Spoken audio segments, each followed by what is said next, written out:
This will be the tipping point election.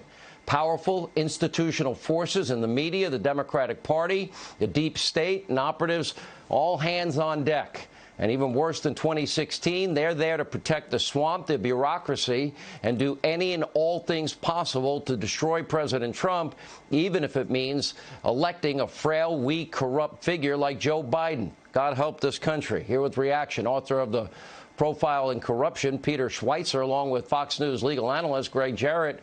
You know, Secret Empires was your book, Peter. You know, and, well, hang on a second. I guess we don't have them up now. Guys, are we going to get the right people up? Because that's for the next segment.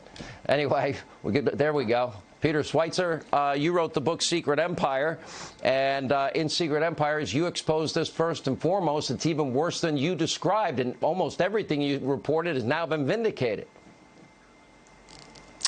Yeah, that's right, Sean. Thank you. And by the way, the reason we're at the point where the Senate has looked into this is because you interviewed me 2 years ago and amplified our findings. And what the Senate has done is they've used tools that I didn't have access to, not only confirmed what we found, but taken it a step further. And what they've shown is that Hunter Biden was involved in a series of foreign corrupt schemes that triggered suspicious activity reports, or so-called SAR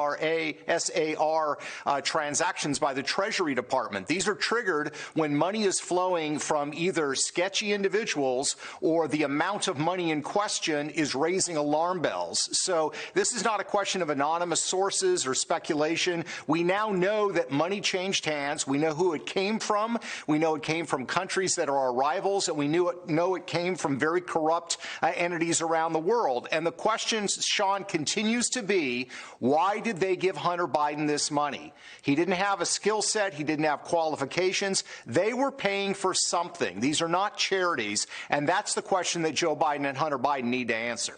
You know, Greg Jarrett, I'm looking at, okay, this Russian subsource and what we learned tonight from Lindsey Graham. Oh, they knew this guy was a Russian spy for 10 years. They still use that information as the basis for the FISA application. We're learning tonight, I don't know why, 4 years later, we're getting even more devastating text messages from Strzok and all these other FBI guys and notes with Andrew McCabe that are as incriminating as anything we've gotten before. Why are we getting that 4 years late? Why is it that Peter Schweizer nailed this years ago in Secret Empires, had the story down perfect? Well, we're learning it now 41 days before the election yesterday, and still only one person held accountable on the Russian side of this?